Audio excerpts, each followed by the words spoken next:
大家晚安。在今天晚上，我们要一起同心来敬拜赞美我们的上帝。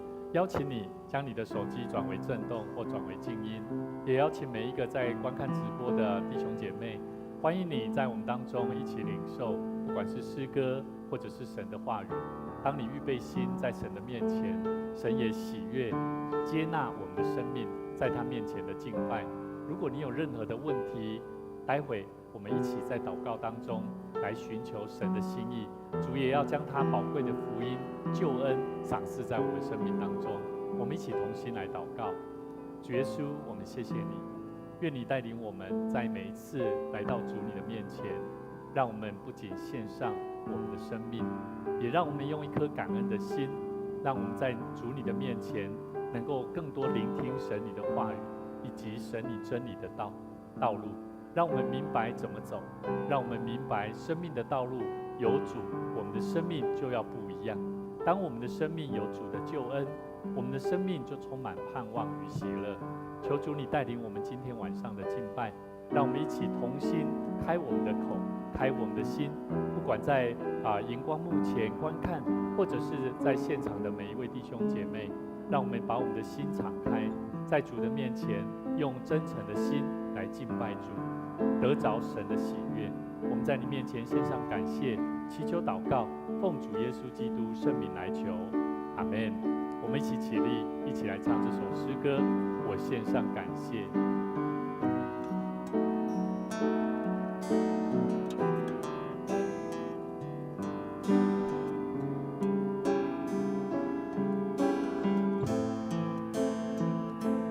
神的恩典够我们用，让我们在神的面前用感恩的心来唱，我献上感谢。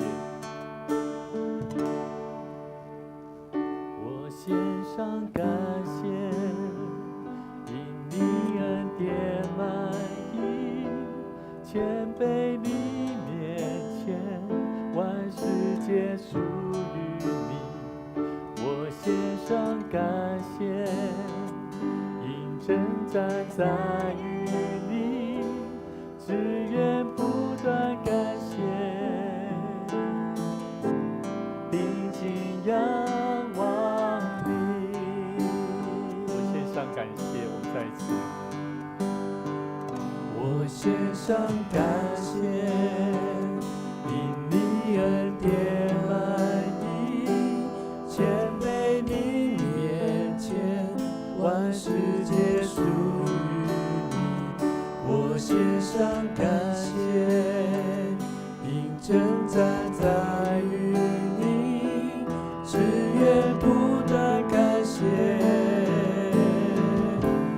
定睛仰望你。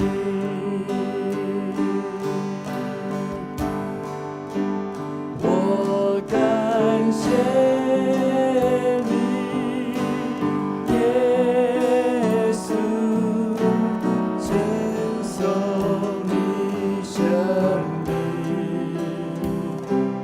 你的慈爱存到永远。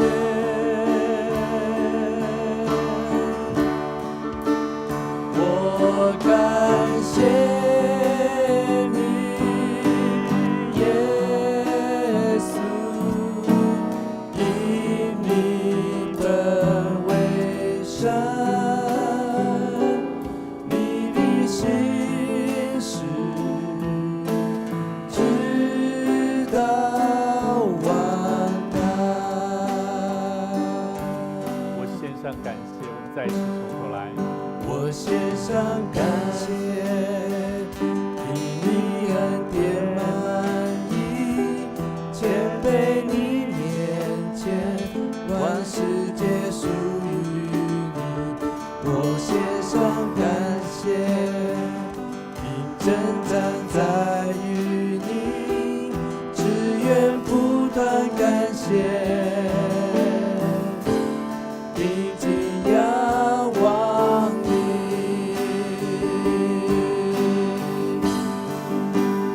我感谢你，耶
我们要赞美进入你的愿，要以感谢进入你的门，要以赞美进入你的园，要以感谢。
主耶稣，我们感谢你，我们用感谢进入你的门，当我们用赞美进入你的院，我们晓得我们预备好我们的生命，为要荣耀神，因为我们用感恩的心，用感谢的心志来到主你的面前，因为你丰富的慈爱，你的怜悯，你的祝福，在我们生命当中赐给我们平安与喜乐。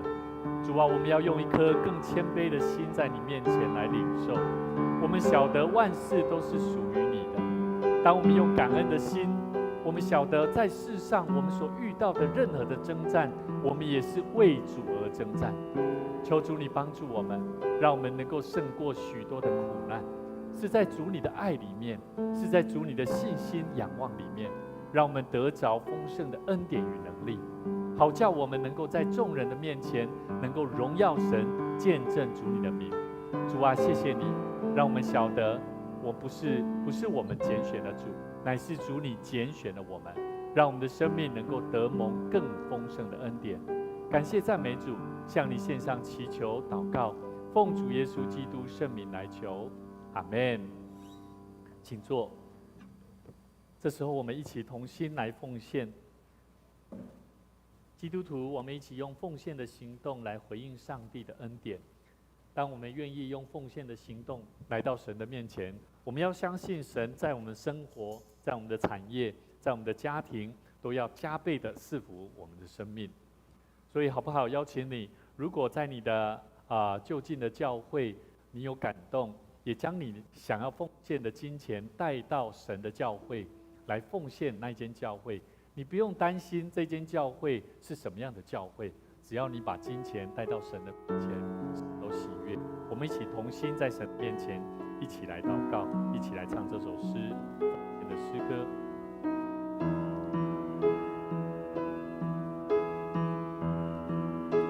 我来到你面前，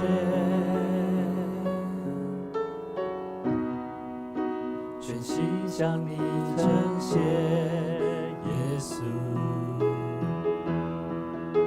你是如此爱我，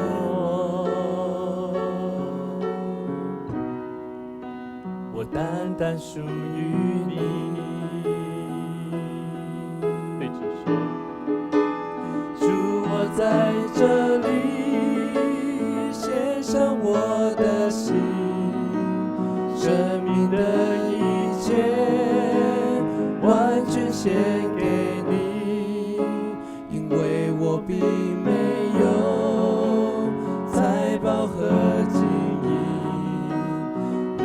我献给你，唯有我的心，我唯一祷告，唯一的呼求，是你能悦纳我献上的全所有。愿我这一生成为你器皿，来完成你旨意。我们一起来做奉献宣告的祷告。我我相信凡事都是上帝所创造，他拥有赏赐与收回的权柄。此时，我愿意从你所得到的恩典，用感恩与敬虔的心奉献在你面前。求主在我每次甘心乐意的奉献中，操练我更加顺服委身，分别我的生命。我相信奉献是栽种丰收的种子，我深信奉献是生命基督的生命，我确信奉献是生命主权的交托。求主按照你的信实与怜悯赐福我们，保守你的教会，坚固你的百姓。奉主耶稣基督的名来求，阿们。请坐。现在牧师来做相关的教会消息的报告。在我们明天我们小组过后聚会后，我们有小组的进行哈，也欢迎每一位弟兄姐妹、每一位新朋友、刚加入教会的新朋友们也欢迎你可以把时间一起空出来，我们一起在彼此的交通当中互相认识彼此，在主的肢体当中彼此建立哈。那我们在礼拜四的时候已经举办完妙龄姐妹的追思礼拜，也请大家一起为遗嘱来关心代祷。那我们在下主日是感恩节的主日，也期待我们一起预备心来向神献上感谢、跟祷告、跟奉献。那我们在11月30号是下礼拜吗？下礼拜哈，我们在下礼拜哈提摩太牧区会举行一个一日游的活动。那我们在礼拜6的早上就会出发。那当天晚上11月最后一周，我们的华语礼拜会暂停1周，也请大家留意。那在12月的21号牧师邀请各位，我们能够邀请我们的亲朋好友一起去参加这个我们的市集活动。那不管你有没有参加我们的同工或者是互动但是牧师也邀请各位，我们在12月21号礼拜6的下午2点到5点半，我们可能早上就会先去预备了。那如果你时间上方便允许的话，也都可以一起来帮忙。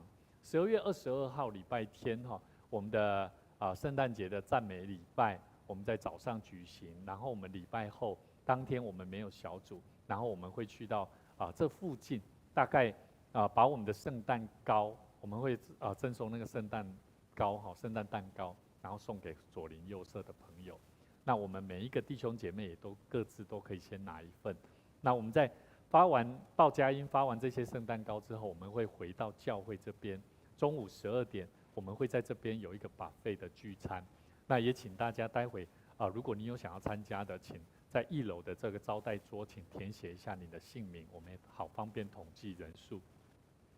那如果有想要购买这个圣经充满我的希伯来书、历代志上下、耶利米书这个填空本牧师非常鼓励各位，其实蛮不错的它里面200多页那其实它都非常大字，那你可以一边也可以一起填写空白这个填空，那一方面你可以读经。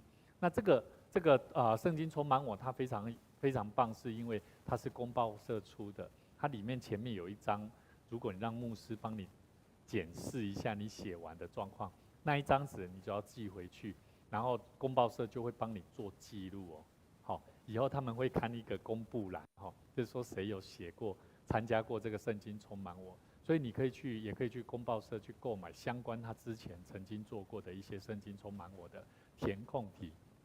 那200多页，其实他做的比我们教会做的那个填空还要好的啦。我们教会都还要从无到有，还要请人家设计那个空白，然后我们写完了那个纸张1年下来的话几天？几周？52周对不对？等于52章啊。然后实际上段落还没有那么久，还没有那么多，所以实际上我觉得牧师觉得说，哎，这个蛮不错，他设计的非常好，编排的非常好，也鼓励大家一起来学习哈。那今天牧师要跟大家分享一个主题，叫乐观的信仰的生命力。那你们有没有觉得进入教会认识信仰这种东西哈？这个主题哈，你有没有觉得信仰是一个很严肃的问题？为什么？因为信仰是跟生命有非常大的关系，好，跟人的关系，跟我的生命有没有办法蒙福都有关系。而在接触这个信仰的真理的过程里面，你会发现，当我们没有符合这个真理的时候，你会发现人的生命会处在一个很挣扎当中。好，那个过程实际上会让我们觉得，我们要如何过着一个喜乐，然后有一个好的心情去面对人啊、事啊、物啊，实际上都是一个非常大的挑战。所以呢，其实我觉得乐观的心我们先不要讲乐观的信仰啊，我们说乐观的心在你们生命里面，你觉得你自己是一个乐观的人，请举一下手好不好？只有一个只有子安而已哦。好，所以好，请放下，谢谢哈。其实乐观的心对于一个工作者，我们都在这世上都像在工作一样。其实对一个工作者具有一个非常很多实际的帮助，是什么帮助？第一个，工作表现，有没有？有乐观的人他在解决问题的能力上就怎么样？就比较容易解决，对不对？好，比如说这个学生如果他遇到这个解答了。好，遇到这个考试这个问题，他发现平时他都没在读，他如果不够乐观，他会怎么样？他说放弃了，他是用一种心情叫做放弃的精神。但是如果有在读的人，可是考出来的题目不符合他的心意的时候，他会怎么样？他有乐观的精神，他会怎么样？可惜这个部分我没有特别留意。但是悲观的人会怎么样？他会讨厌。这每次我都已经准备了，可是为什么都考不好？我下次不努力了，他就放弃了。所以我觉得，在一个人，不管是他的工作也好，在他的工作职场上也好，有乐观的心情的人，他会懂得怎么去解决他所面对的问题。所以这是乐观的人会带来他的工作表现的帮助。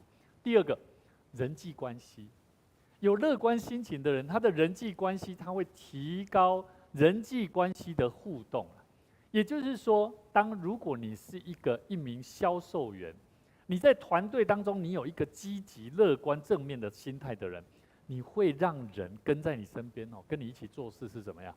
是很棒的，人家不会嫌你怎样你这个人懒懒散散的那么悲观，难怪你的工作效率不佳，他会讨厌你，不喜欢跟你这种人一起工作。因为你工作拖拖拉拉的，然后消极，没有上进心所以你只要发现一个没有乐观的人，他的人际关系通常不会太好。第三个，有乐观心的人，他会在他的职业发展上面会带来很大的果效。工作的环境很多时候也会充满很多压力如果他的压力，他的生命当中没有乐观实际上他的抗压性就非常的低也就是说，对他的工作，当他抗压性低的时候，你觉得他在这个工作会做得长久吗？不会，因为他没有乐观，他不知道说原来遇到困难，他怎么样去面对问题，去解决它，他反而会选择逃避。所以你会发现，乐观的人对一个工作者来讲，其实会发现，在他的工作表现人际关系还有职业的发展上面，都有非常大的关联。那么我们来想想看，假如这3个目标放在我们教会的侍奉上面，我们的侍奉表现有没有时常在解决问题？如果你不是一个乐观的人，你会时常觉得说，我的侍奉我已经很尽心尽力了，但是牧师总是在那边唠叨念我。你的工作表现你没有解决问题的能力，你会发现你的侍奉的品质就怎么样？就大打折扣了。那人际关系呢？更是如此。如果一个侍奉的人，他没有办法在他的有一个乐观的精神在侍奉神的时候，你会发现跟他侍奉起来很难做事啊。他好像都在拖你下水，然后一直在让你这个侍奉的工作成效变差。我简单举个例子，我们敬拜团最明显假如说这个乐手他的耳朵，他对那个节拍音符的速度他控制不好他会怎么样？它会影响到整体的音乐品质所以我们要了解，在教会侍奉不单单只是说我对上帝很忠诚的侍奉他，我也很尽力了就好。No， 不是，你要有一个正确的心态，有一个乐观的心态，知道就像我们刚刚唱的歌一样，我们的歌征战是属于谁？属于你呀。征战不是我们在跟属灵的事上征战，是上帝在为我们征战。可是我们愿不愿意把我们的生命交给主，说主啊，我愿意，因为你是成为我最好的帮助。所以各位弟兄姐妹，人际关系在我们侍奉里面，我们在教会里面的侍奉关系也是如此，一定要有乐观的态度。所以各位弟兄姐妹，我们可以从这3点可以看出，乐观的心对一个人的工作品质、侍奉品质跟他的生命的质量会带来提升跟帮助。阿们，这是真实的。所以跟你旁边前后左右的人远一点每一个人都要看到我们只有5个人、6个人而已，你都要看到他很高兴跟你敬拜，还要跟他挥手跟他挥手试看看，对，很好，感谢主，这个就是乐观。但是这种关系，如果牧师不教导，跟大家讲，邀请大家做这个动作，你会发现，其实在教会里面是一个非常严肃的地方，因为我们为了庄严，我们为了讲究我们敬畏主的心。但是我觉得这种生命是放在你心里面就可以了，你不需要把外在的东西把它弄得好像很庄严严肃到让人家不容侵犯、不容接近。我觉得这样子很恐怖。进到那种教会，我觉得会有压力。好，所以各位弟兄姐妹，今天牧师要跟大家分享，在我们的信仰里面，有信心的乐观的精神，有乐观的信仰生命，它会如何改变你的信仰生活？这有非常大的关系。所以牧师一直在想，为什么有人他读经读得那么的熟透，可是他不容易让人家亲近啊？你有没有发现？有因为他的心里面没有乐观，没有一个非常好的心情所以我觉得乐观的精神、信心的态度是很重要的。所以我们一定要在我们的信仰生活里面，不仅能够用这种态度去迎接生命的挑战，我们的生命能够因此而荣耀上帝。所以每一个人看到基督徒看到就会觉得很开心不会说看到基督徒忧桃干民然后每次遇到他就是噼里啪啦就讲我的不是各位弟兄姐妹，我们要了解在12月21号，刚刚牧师有介绍到我们教会这次的主题叫幸福有爱等你来。我们去做一个市集活动，我们要卖东西，对不对？你可能会放的重心是放在我卖的东西卖不卖得出去，卖的价钱高不高，然后卖的量多不多，甚至我募得的这些钱有没有办法去帮助我们所关心的对象。可是牧师更重视的是，我们要注意中间那几行字，那是一个福音的出口，那是一个实践爱的地方每一个人他来到面前说：“你这个东西好吃吗？这个在卖，这个怎么卖？”每一个人30，这个怎么好吃吗？你吃看看嘛。那个态度，让人家看起来没有爱，让人家看起来不乐观，看起来好像你随便卖的。好，所以我们要知道，这个活动是一个喜乐见证的场地，是一个预备完善的地方。什么叫预备完善？或许你可能会觉得好像准备的不够，但是你的心情就是要想说，我准备好了。这个要准备考试的学生你就算你没有准备完了，你要不要考试？你还是会认为说，没关系这个部分真的还没有准备好，我还是要抱着我准备好，要有信心，怎么样去迎接考试？所以老师通常会说，不要担心不要害怕冷静注意看题目为什么老师要这样讲？他就是在告诉我们的心要预备好，你要当做自己已经预备完善的，你要挑战自我。所以这个场地不要把它单纯想说，哇，我已经老了，这个东西我也没有参与，这个东西我也没办法。我告诉各位，我们的信仰不单单只是从神的话语去得着，我们还要从实际的行动去让人家看见。哦，大桥教会不简单，人不多，但是卖东西很有活力，很厉害，对不对？我们出去让人家看到就是喜乐的。所以各位弟兄姐妹，在我的生命当中，我其实经历过有些人，曾经有一位基督徒姐妹，她在面对癌症诊断的时候，她选择依靠上帝的话语，持守信心。她每一天都读这一段话，诗篇23篇：耶和华是我的牧者，我必不致缺乏。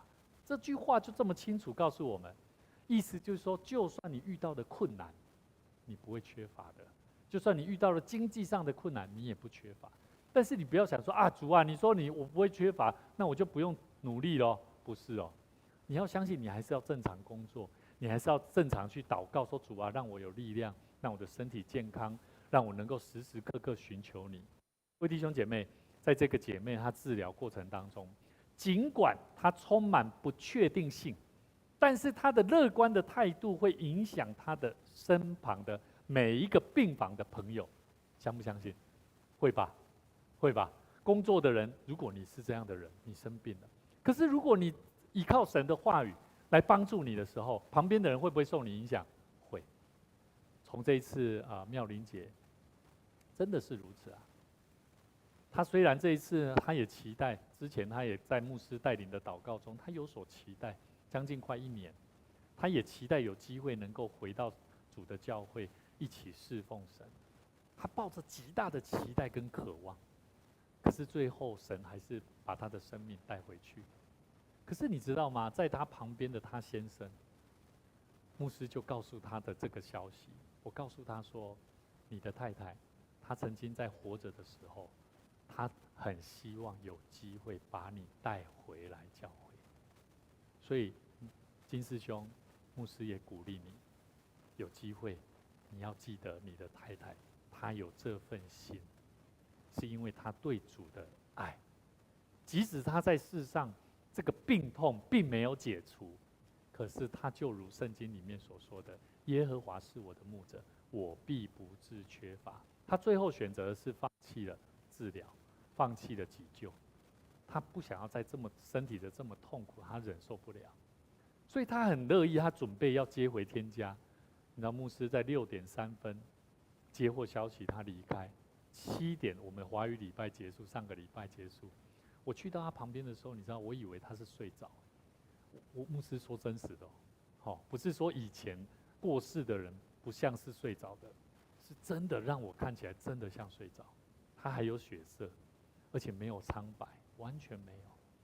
他就好像睡在那边，然后我就跟他的先生谈这件事情。所以在那当中，我可以体会到，其实当我们有一个乐观的生命的时候，你会发现，就算你在病痛软弱当中，神也要让你的生命带来什么影响力。第二个，圣经里面讲到说，有一位基督徒的企业家，他在经济衰退的时候，面临重大的困难的时候，他持守圣经里面雅各书1章2到3节说，我们一起来读哈。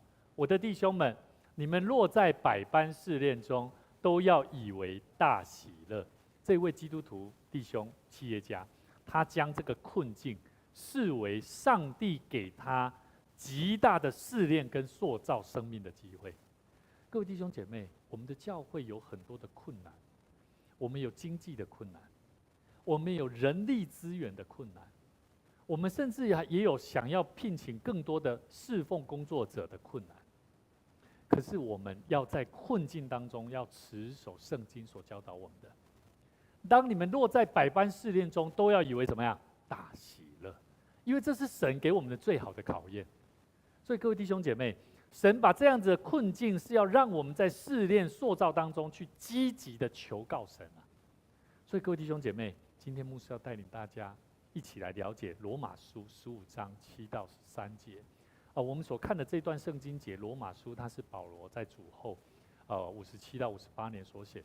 他特别准备前往耶路撒冷运送这个从外邦教会募得的这些捐款，去帮助当地的贫困的信徒，所以他特别写这个书卷。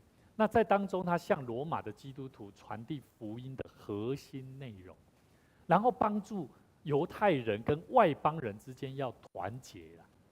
所以牧师一直很期待我们的大桥教会，在内部我们一定要开始对外传递福音。当我们想要去传递福音的时候，神就会把人怎么样带进来。可是当神把人带进来的时候，就是挑战的时候了。所以当我们去发现圣经里面，保罗他也是这样在教导写这些书卷。所以罗马教会在当时来自不同文化的背景的信徒的所组成的，而他们面临最大的问题就是不和谐。所以各位弟兄姐妹，当我们在教会里面遇到有一些朋友，像国斌兄刚来教会3个礼拜，大概3到4个礼拜，我印象深刻。但是当我们其他的弟兄姐妹，我们会不会去跟这些刚来的新朋友去跟他建立关系？我们的教会有一个社青小组，叫麦子小组，对不对？可是如果你去看我们的社青小组里面，大部分都是什么？大部分都是5年前、10年前就已经在我们这个小组里面聚会的弟兄姐妹的时候。可是我们教会现在有没有其他人来？有没有其他新朋友？有哦，而且都跟我们年龄是差不多的哦。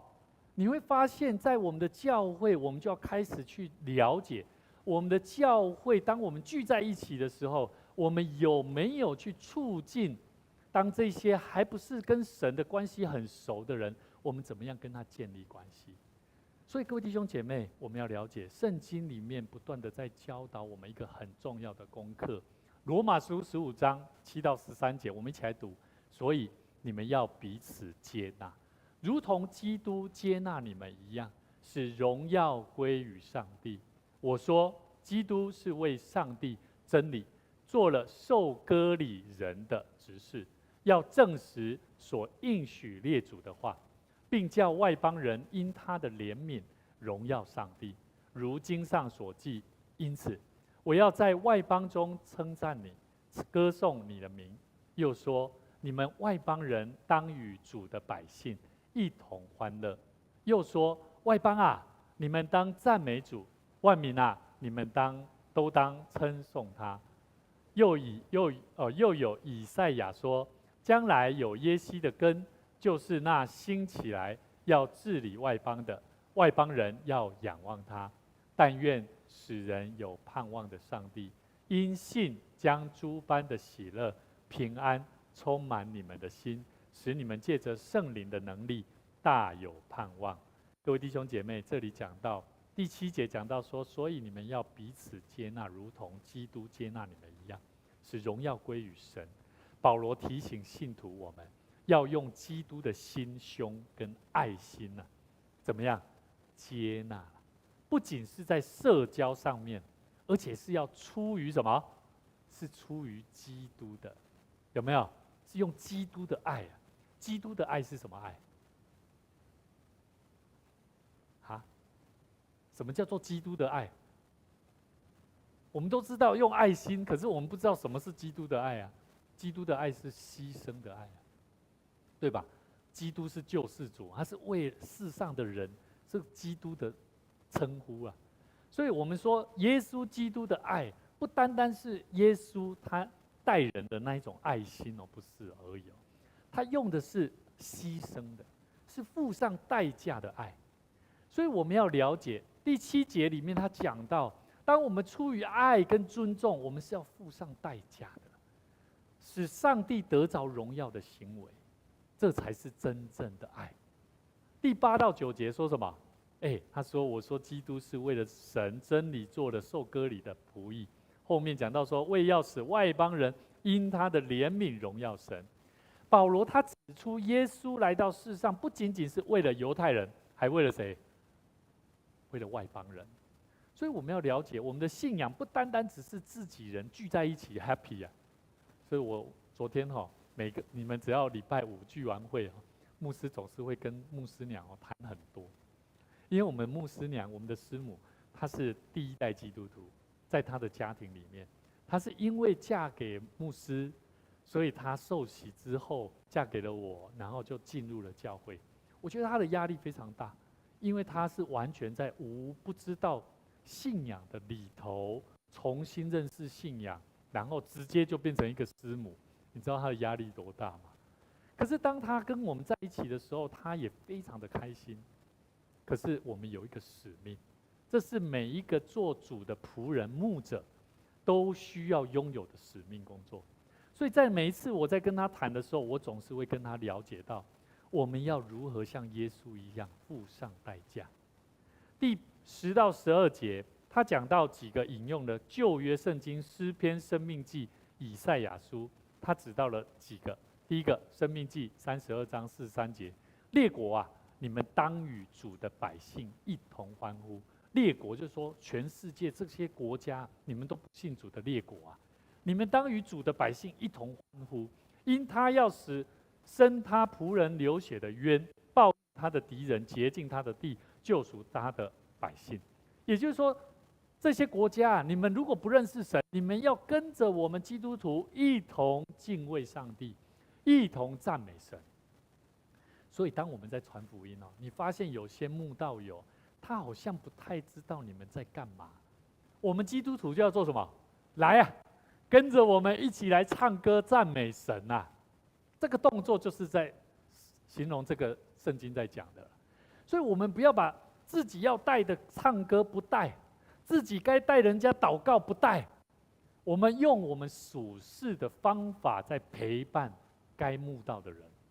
所以各位弟兄姐妹，圣经里面《申命记》这样讲，还有哪一段？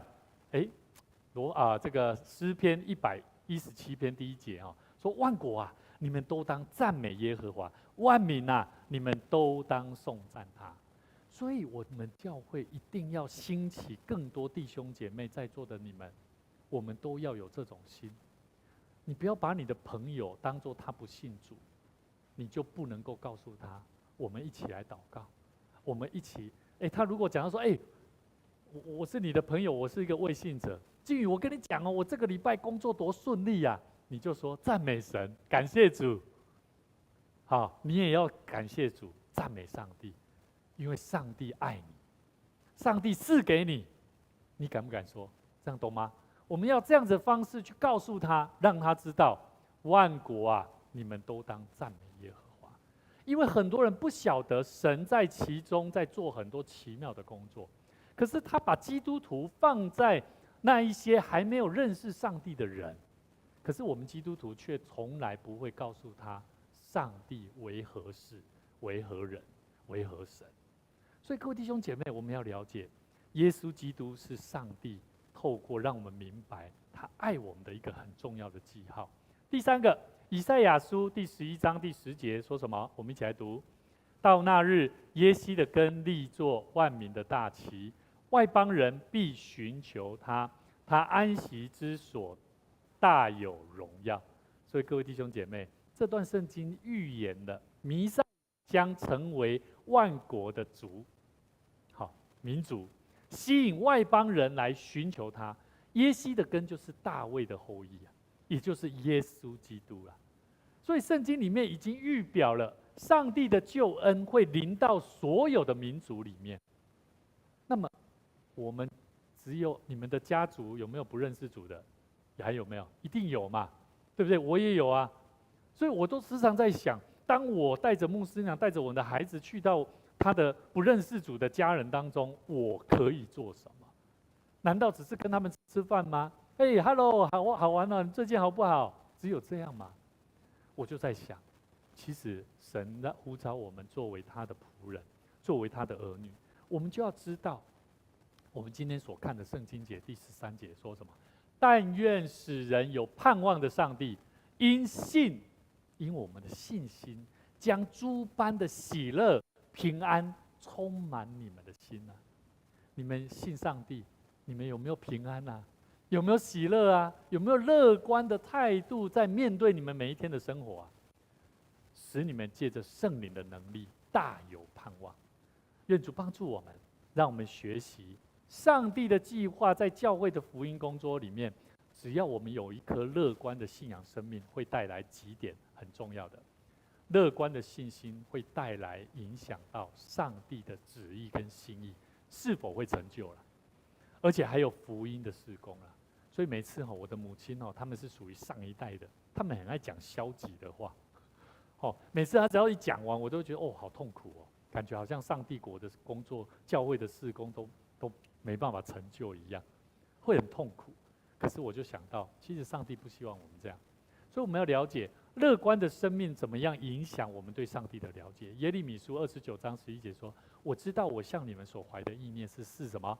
平安的意念，不是降灾祸的，是要叫你们末后有指望。”而且呢，当你有乐观的生命，会影响我们的见证跟传福音啊。哥林多后书4章17到18说：“我们这自战自亲的苦楚啊，圣经里面告诉我们的苦楚是短暂的，是暂时的，是很小的，是为了要我们成就极重无比永远的荣耀。”所以各位弟兄姐妹，你觉得你是一个很苦的人吗？我希望你们今天走出去，我不一样。我要开始学习一个乐观的生命态度。第三个，好，我们知道圣经里面最后我们知道这个圣经里面，第三个我还没有讲完。第三个，教会的事工跟福音的拓展会因为我们乐观的信仰生命会带来帮助。以弗所书3章20节到21节说，上帝能照着运行在我们心里的大能，充充足足的成就一切，超过我们所求所想。所以有些如果不是乐观的人，你觉得他心里面所想的会照着上帝所要运行在你心里面的来成就吗？我想不太会。因为如果你是一个悲观不太乐观的人，你大概你的创意跟想法跟概念大概没有多大的创意啊，大概都是裹足不前的那一种概念。所以你大部分你会活在一个很消极、很痛苦，甚至会让你的细胞每一天都在坏死的那种生命里面。所以我们要了解，照着运行在我们心里面的大能，这个乐观的生命态度会充充足足的成就许多你原本没有想到的事情。所以各位弟兄姐妹，我们要好好学习。我们知道圣经里面，最后牧师跟大家分享一个圣经里面一个重要的讯息。我们知道圣经里面摩西他派出12个探子的故事，对不对？民数记里面13章，摩西他派出12个探子，他们去做什么事？要去看一下迦南美地那边适不适合可以进去嘛。结果呢，10个探子里面因为很恐惧，那边的人人高马大我们很难去征服他们呐。可是呢，唯有约书亚跟迦勒蛮有信心的说，我们马上就去把那个城拿下吧，因为我们靠的是我们的上帝，是足以能够得胜的。各位弟兄姐妹，这里这个故事就已经很明显的告诉我们，一个有乐观的人，他的信心是大的，他的信心大到可以成就上帝所要让他成就的事。所以各位弟兄姐妹，我们知道马丁路德金恩博士最后他曾经讲过一句话，他说，信心就是在看不见所有的阶梯的时候，却愿意迈出那第一步了。最近牧师跟这个原住民这个亚瑟去学习怎么踏进去找螃蟹，你知道那个多有趣吗？你如果看到一片的海水大部分的人会怎么样？应该不太敢踏下去。一开始我也是如此，我说不太敢的，这个会不会？所以通常我们会这样，慢慢的，然后可是我看到他就跳下去以后，信心大。所以你要了解，当我下去以后，我发现并没有那么难。为什么？因为那是盐田。以前台湾的在七股那个盐田，在晒盐的地方，它的水位大概就到这边而已。所以你看这么浅的水，可是人在看，当我看到那一片的水汪洋的时候，你会怎么样？你会很害怕。可是神给我们的信心，不是要让我们去恐怖危险的地方，不是。神给我们的是要让我们有概念，要有一个乐观生命的态度，怎么去面对我们的生命。所以求主帮助我们，让我们的信仰里面真正有信心，也能够带出有乐观的生命态度，而能够懂得怎么样去判断神所给我们的挑战，而让我们更加的信任上帝所为我们成就的大事。我们一起同心来祷告。亲爱的天父上帝，感谢你，感谢你带领我们，透过你的话语，让我们更多的明白，当我们的生命在困难当中，我们仍要学习有坚定的信心跟力量，透过一个好的态度、乐观的态度，能够看见神你在我们生命当中美好的应许，让我们看见神你的旨意要在我们生命当中行那奇妙的大事，让我们学习更多的灵修跟祷告，让我们学习有能力能够带福音去祝福更多的人，来彰显神你救恩的能力。恳求你赐给我们，让我们学习如同保罗曾经对我们所说的，应当一无挂虑，凡事借着祷告、祈求跟感谢，将你所要的告诉你，你必定赐给我们意外的平安，在耶稣基督里面来保守我们的心怀意念。愿你赐福我们每一位弟兄姐妹，以及每一位弟兄姐妹在你面前所领受的真理。祷告奉主耶稣基督圣名来求，阿们。愿主赐福大家，在每周六的晚上6点半，我们同一起分享神的恩典以及真理。愿你平安。